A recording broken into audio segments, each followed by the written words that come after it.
Hi, പുതിയൊരു വീഡിയോയിലേക്ക് സ്വാഗതം. ഈ വീഡിയോ ഹയർച്ചിനെ കുറിച്ച് തന്നെയാണ്. അപ്പോൾ നിങ്ങൾക്കറിയാം, ഇന്നലെ ആഘോഷരാവായിരുന്നു. ആഘോഷരാവ് പടക്കം പൊട്ടിക്കുന്നു. ഓ, എന്തൊക്കെയായിരുന്നു. ചില ആൾക്കാർക്കൊക്കെ കോടതിയോട് ബഹുമാനമാണ് അത്രേ, ഭയങ്കര ബഹുമാനം. സിനിമയിൽ കാണുന്ന അത്ര ബഹുമാനം തോന്നിയതാണ് കോടതിയോട് എന്നൊക്കെ പറഞ്ഞു. ഒരു കോടതിയുടെ ഉത്തരവ് പോലും കാണാതെയാണ്, അല്ലെങ്കിൽ കോടതിയുടെ പ്രൊസീഡിങ്സ് പോലും കേൾക്കാതെയാണ് ഇവര് വെറും കേട്ടുകേൾവി മാത്രം ഉള്ള ഒരു വിധിന്യായത്തിൻ്റെ പുറത്ത് ഇവരിങ്ങനെയുള്ള ആഘോഷങ്ങൾ സംഘടിപ്പിക്കുന്നത്.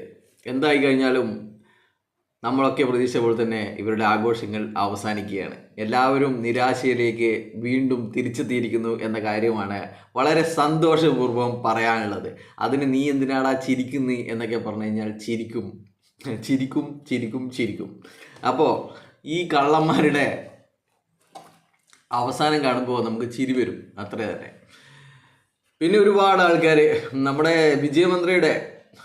തോൽവി മന്ത്രിയുടെ കാര്യങ്ങൾ തന്നെയാണ് പറഞ്ഞു വരുന്നത്. തോൽവി മന്ത്രിയിൽ അവസാനം ജിനിൽ തന്നെ കാര്യങ്ങൾ വെളിപ്പെടുത്തിയിരിക്കുകയാണ്.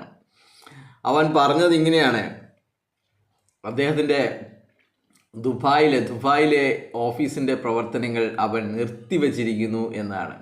അതിനുള്ള കാരണമായിട്ട് അവൻ പറഞ്ഞത്, ദുബായ് ഗവൺമെൻറ്റിന് ഇതേപോലെയുള്ള ഫിനാൻഷ്യൽ ഫ്രോഡ് നടത്തുന്നു എന്നുള്ള ചെറിയ സൂചനയൊക്കെ കിട്ടിക്കഴിഞ്ഞാൽ പിന്നെ പിടിച്ചകത്തിടുകയാണ്. ഇതുപോലെ ഇവിടെ മണ്ടന്മാരെ പറ്റിച്ച് ജീവിക്കാൻ അവിടെ പറ്റത്തില്ല, അതുകൊണ്ട് അവരെ പിടിച്ചകത്തിടും. നിങ്ങൾക്കറിയില്ലേ അറ്റ്ലസ് രാമചന്ദ്രൻ്റെയൊക്കെ അവസ്ഥ നിങ്ങൾക്കറിയില്ലേ? അതൊക്കെയാണ് ഇവൻ ഉദാഹരണം പറയുന്നത്. അതുകൊണ്ട് ഞാൻ അതിനെക്കുറിച്ച് രണ്ടാമത് ആലോചിക്കുകയാണ് എന്നാണ് പറഞ്ഞത്. ദുബായിൽ ഇവൻ വേറെ പ്രൊജക്റ്റാണോ, അല്ലെ വേറെ ഒരു മണി ചെയിനാണോ, അല്ലെങ്കിൽ ഇതിൻ്റെ തന്നെ ഓഫീസാണോ 24 മണിക്കൂറും കസ്റ്റമർ കെയറുള്ള ഓഫീസ് പ്രവർത്തനം തുടങ്ങും എന്നൊക്കെ പറഞ്ഞ് പോയവനാണ്. ഇപ്പോൾ അവന് തിരിച്ചറിവുണ്ടായിരിക്കുന്നു, ഇതുകൊണ്ട് ഇനി മുന്നോട്ട് പോവാൻ പറ്റില്ല എന്നുള്ള തിരിച്ചറിവ്. അതുകൊണ്ടാണ് അവൻ പറഞ്ഞത്, ഞാൻ അക്കാര്യം ഒന്നുകൂടി ആലോചിക്കാൻ തീരുമാനിച്ചിരിക്കുകയാണ്. അടുത്ത മാസം 10-ാം തീയതിക്ക് ശേഷം മാത്രമേ ഞാൻ അതിലൊരു തീരുമാനമെടുക്കുകയുള്ളൂ എന്ന്. പിന്നെ അവൻ വേറെ കാര്യം പറഞ്ഞത്, ഇപ്പോൾ കിട്ടിയിരിക്കുന്ന വിധി വെറും 10 ദിവസത്തേക്ക് മാത്രമാണ് എന്നുള്ള സത്യം കൂടി അവൻ പറഞ്ഞിരിക്കുകയാണ്. അപ്പോൾ കുറേ മണ്ടന്മാർ വിശ്വസിക്കുന്നത് സൂര്യനുള്ളിടത്തോളം കാലം ഭൂമിയിലുള്ളിടത്തോളം കാലം ഈ കമ്പനി ഉണ്ടാവും എന്ന് പറഞ്ഞവൻ ഇതെന്താണ് ഇങ്ങനെ പറയുന്നത്? 10 ദിവസത്തേക്കാണ് വിധി പറഞ്ഞത്. ഇത് അക്കരെ പറഞ്ഞതാണല്ലോ, ഇല്ലെങ്കിൽ ഇത് കണ്ണടിയിട്ട് പറയുന്നവൻ പറഞ്ഞതാണല്ലോ 10 ദിവസത്തേക്കാണ് ആശ്വാസം കിട്ടിയത്. ഇനി അവരുടെ കയ്യിൽ നിന്ന് ഇവനും പൈസ വാങ്ങിയോന്നൊക്കെയാണ് അവരാലോചിക്കുന്നത്. 10 ദിവസത്തേക്ക് നിത്യവിധാന ചെലവുകൾക്ക് കാശെടുക്കാം എന്ന് അവസാനം എല്ലാം ഓക്കെ ആയിട്ട് ഇങ്ങനെ കെഞ്ചി കൊണ്ടിരിക്കുന്ന സമയത്ത് എന്നാൽ 10 ദിവസത്തേക്ക് അതിന് ആവശ്യമുള്ള നിത്യവിധാന ചെലവുകൾക്ക് പൈസ എടുക്കാം, ബാക്കിയെല്ലാം കോമ്പീറ്റൻ്റ് അതോറിറ്റിയായ സഞ്ജയം കോളിനോട് ഇടയ്ക്ക് പോയിട്ട് ചോദിക്കൂ എന്നാണ് പിന്നെ ദേവൻ രാമേന്ദ്രൻ പറഞ്ഞത്. ചില ആൾക്കാർ ഇന്നലെയൊക്കെ വേറൊരു കാര്യം കേട്ടത്, ദൈവത്തിൻ്റെ കോടതിയിൽ നമ്മൾ ജയിച്ചു എന്നാണ്. ദൈവത്തിൻ്റെ കോടതിയിലല്ല നിങ്ങൾ ജയിച്ചത്, അതൊക്കെ നിങ്ങളുടെ വാർദ്ധക്യ സമയത്ത് നിങ്ങൾക്ക് കിട്ടാൻ പോകുന്നതേ ഉള്ളൂ. ദൈവത്തിൻ്റെ കോടതിയില്ല. ദേവൻ രാമേന്ദ്രൻ എന്ന് പറഞ്ഞു കഴിഞ്ഞാൽ ജസ്റ്റിസാണ്. ഹൈക്കോടതിയിലെ ഒരു ജസ്റ്റിസിൻ്റെ പേരാണ് ദേവൻ രാമേന്ദ്രൻ, അല്ലാതെ അദ്ദേഹം ദൈവമൊന്നുമല്ല. ദൈവത്തിൻ്റെ കോടതിയിൽ അദ്ദേഹം ഇതുപോലെയുള്ള തട്ടിപ്പുകൾക്കെതിരെ, അല്ലെങ്കിൽ സർക്കാരിൻ്റെ തന്നെ ചില പിടിപ്പുകേടുകൾക്കെതിരെ പ്രതികരിക്കുന്ന നല്ല ഒന്നാം തരം അദ്ദേഹത്തിൻ്റെ വിധി പ്രസ്താവത്തിലൂടെ, അല്ലെങ്കിൽ കോർട്ടിൻ്റെ ഇടയ്ക്കുള്ള സംസാരങ്ങളിലൂടെ നല്ല രീതിയിൽ പ്രതികരിക്കുന്ന ഒരു ഒന്നാം തരം ജഡ്ജ് തന്നെയാണ് ദേവൻ രാമേന്ദ്രൻ. അതുതന്നെയാണ് ഇവർ എത്ര തന്നെ പണം കൊണ്ട് മൂടാൻ ശ്രമിച്ചു കഴിഞ്ഞാലും അത് കേൾക്കുന്നത് ദേവൻ രാമചന്ദ്രൻ്റെ കോർട്ടിലാണെന്നുള്ള വിശ്വാസമായിരുന്നു നമുക്കൊക്കെ. ആ വിശ്വാസമാണ് കാത്തു സൂക്ഷിച്ചത്.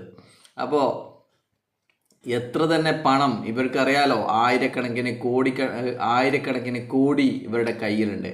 ആ പൈസ ഇട്ടിട്ട് ഇനിയിപ്പം ആരെ തന്നെ വിലക്കെടുക്കാൻ ശ്രമിച്ചു കഴിഞ്ഞാലും ദേവൻ രാമചന്ദ്രനെ വിലക്കെടുക്കാൻ പറ്റില്ല എന്നുള്ള ഉറപ്പ് കൊണ്ട് തന്നെയാണ് നമ്മളൊക്കെ ഇത്ര നാളും ഇതിനെതിരെ പറഞ്ഞുകൊണ്ടിരുന്നത്. അപ്പോൾ എന്തായാലും ഇന്നലെ ഉത്തരവ് ഉണ്ടായിട്ടില്ല എന്നാണ് അറിയാൻ കഴിഞ്ഞത്. ഇനിയിപ്പോൾ ഇവരുടെ വക്കീലിന് കിട്ടിക്കഴിഞ്ഞാലും അത് ഇവർ പബ്ലിഷ് ചെയ്യില്ല എന്നതാണ് മനസ്സിലാക്കുന്നത്. ഒരു സർക്കുലർ പോലും പുറപ്പെടുവിച്ചില്ല എന്ന കാര്യം നിങ്ങൾ മനസ്സിലാക്കണം. ഒരു സർക്കുലർ പോലും പുറപ്പെടുവിച്ചില്ല. 2 വരിയുള്ള സർക്കുലർ പോലും കോടതി വിധി നമുക്ക് അനുകൂലമായി നമ്മൾ വിജയിച്ചു എന്നുള്ള ഒരു വരി പോലും ഇവർ പുറപ്പെടുവിച്ചില്ല. എന്തുകൊണ്ട്? വാട്സപ്പിൽ ചില വോയിസ് ഇട്ടതല്ലാതെ ഫേസ്ബുക്കിൽ ലൈവ് വന്നിട്ട് ഒന്നും തന്നെ പറഞ്ഞിട്ടില്ല. അവിടെ അതും ഇതും പറഞ്ഞിട്ട് പിന്നെ നമ്മൾ അങ്ങനെയാണ്, നമ്മൾ ഇങ്ങനെയാണ്, എല്ലാവർക്കും നന്ദി പറഞ്ഞു എന്നല്ലാതെ വിധി പ്രസ്താവത്തെക്കുറിച്ച് ഒരു വാക്ക് പറയാൻ നമ്മുടെ CEO ശ്രമിച്ചില്ല എന്നതും നിങ്ങൾ ശ്രദ്ധിക്കണം. എന്തുകൊണ്ട് സർക്കുലർ ഇറക്കുന്നില്ല എന്ന് നിങ്ങൾ പിന്നെ ആലോചിക്കണം. അപ്പോൾ നിങ്ങൾക്ക് ഇവർക്ക് ഉറപ്പുണ്ടെങ്കിൽ വിധി പ്രസ്താവത്തിൽ ഇങ്ങനെയാണ് ഉണ്ടെങ്കിൽ നിങ്ങൾ സർക്കുലറായിട്ട് അത് ഇറക്കേണ്ടതാണ്. സർക്കുലർ കൊടുക്കട്ടെ, എല്ലാവർക്കും കൊടുക്കട്ടെ, സോഷ്യൽ മീഡിയയിലും കൊടുക്കട്ടെ, പത്രത്തിലും കൊടുക്കട്ടെ, എല്ലാവർക്കും കൊടുക്കട്ടെ. പത്രത്തിൽ നിങ്ങൾക്ക് പ്രസിദ്ധീകരണത്തിന് കൊടുക്കട്ടെ, മലൻ TV കൊടുക്കട്ടെ, മലൻ TV കൊടുക്കട്ടെ, അവരും അതിനെക്കുറിച്ച് വാചാലരാവട്ടെ. പക്ഷേ അതൊന്നും ഉണ്ടാകുന്നില്ല എന്നത് നിങ്ങൾക്ക് ആലോചിക്കാനുള്ള ഒരു കാരണമാണ്. അപ്പോൾ ഇന്നുണ്ടാവുമോ? ഇന്നുണ്ടാവാനും സാധ്യതയില്ല. പക്ഷേങ്കിൽ അതൊക്കെ തെളിവുകളായി മാറും. കോടതി 3-ാം തീയതി തുറക്കുന്ന സമയത്ത് അതൊക്കെ തെളിവുകളായി വരികയും ചെയ്യും. ഇവരുടെ ജയിലിലേക്കുള്ള യാത്ര എത്രയും വേഗത്തിലാക്കാനും ചിലപ്പോൾ ഇത്തരത്തിലുള്ള സർക്കുലറുകൾക്ക് സഹായിക്കും എന്നുള്ളത് ഇവർക്ക് തന്നെ അറിയാവുന്നതാണ്.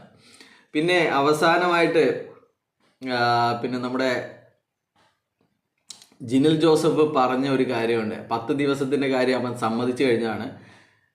അവസാനമായിട്ട് ജിനിൽ ജോസഫ് പറഞ്ഞ കാര്യമുണ്ട്, കമ്പനിയുടെ കയ്യിൽ പണമില്ല എന്ന കാര്യം.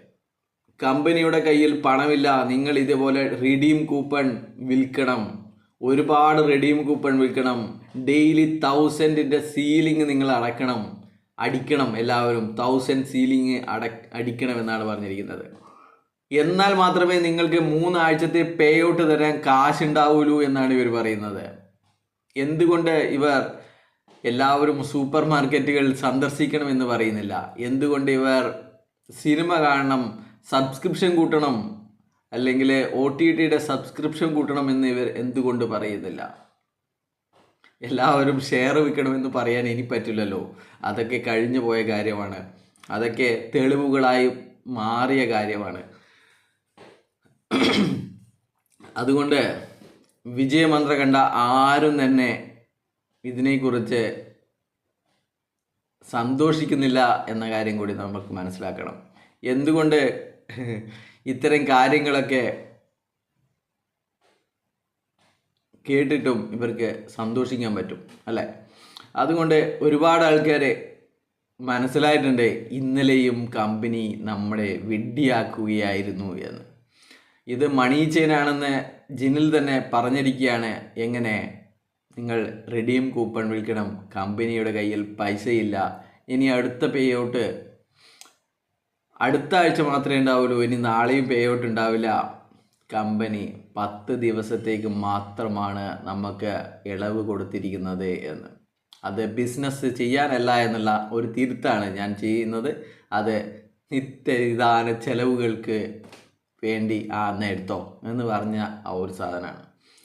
അപ്പോൾ കമ്പനിയെ വീണ്ടും വെല്ലുവിളിക്കുകയാണ്, പറ്റുമെങ്കിൽ സർക്കുലർ ഇറക്കൂ, എന്താണ് നടന്നത് എന്ന്. നിങ്ങളുടെ അശ്വിൻ ഗോപകുമാർ, എന്താണ് ആ വക്കീലിൻ്റെ പേര്, അദ്ദേഹത്തെ വിളിച്ചിട്ട് എന്താണ് ഡ്രാഫ്റ്റ് ചെയ്യാൻ പറ, അദ്ദേഹത്തോട് ഡ്രാഫ്റ്റ് ചെയ്ത് തരാൻ പറ സർക്കുലർ. അപ്പോൾ പറഞ്ഞു വരുന്നത് ഒരു ചെറിയൊരു വോയിസ് നോട്ടും കൂടി, ഇവരുടെ വെല്ലുവിളികളുടെ വോയിസ് നോട്ടും കേട്ടിട്ട് നമുക്കതിനെക്കുറിച്ച് കമൻറ്റ് ചെയ്തിട്ട് ഈ സംഭവം അവസാനിപ്പിക്കാം.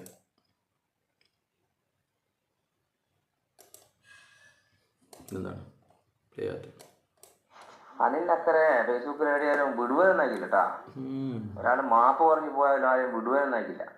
അയാളെ പിന്തുടർന്നുകൊണ്ടിരിക്കണം. അയാളെ നല്ല പൈസ വാങ്ങി കഴിയും. മറ്റേ എല്ലാ ഓൺലൈൻ മാർക്കറ്റിംഗ് എന്നല്ലോ പൈസ ഉണ്ടാക്കാൻ പഠിച്ചാൽ കഴിയും. അതുകൊണ്ട് വിടുവതെന്നാക്കില്ല ആരെയും.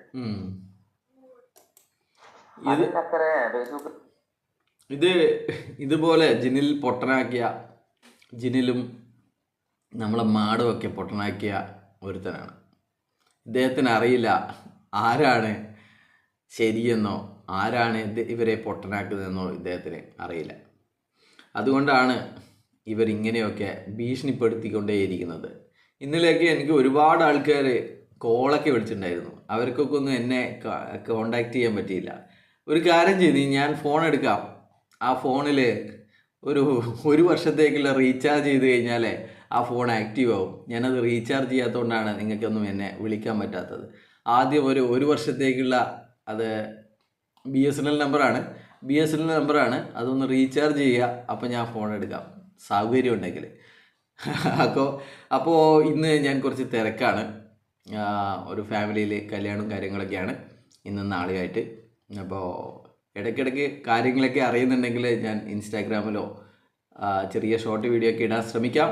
അപ്പോൾ ഇൻസ്റ്റാഗ്രാമിൽ പറ്റുമെങ്കിൽ ഇൻസ്റ്റാഗ്രാമിൽ ഫോളോ ചെയ്യാം. താല്പര്യമൊന്നുമില്ല, നിർബന്ധമൊന്നും പറയുന്നില്ല. ഇൻസ്റ്റാഗ്രാമിൽ ഫോളോ ചെയ്യുകയാണെങ്കിൽ അവിടെ നമുക്ക് മറുപടി പറയാൻ സാധിക്കും. പിന്നെ വാട്സപ്പിലാണെങ്കിൽ എനിക്കറിയില്ലല്ലോ ആരാണ് എന്താണ് എന്നെ ചീത്ത വിളിക്കാൻ വേണ്ടി വിളിക്കുന്നതാണോ ഒന്നും അറിയില്ലല്ലോ. അതുകൊണ്ട് ഞാൻ അധികം വാട്സപ്പ് ശ്രദ്ധിക്കാറില്ല.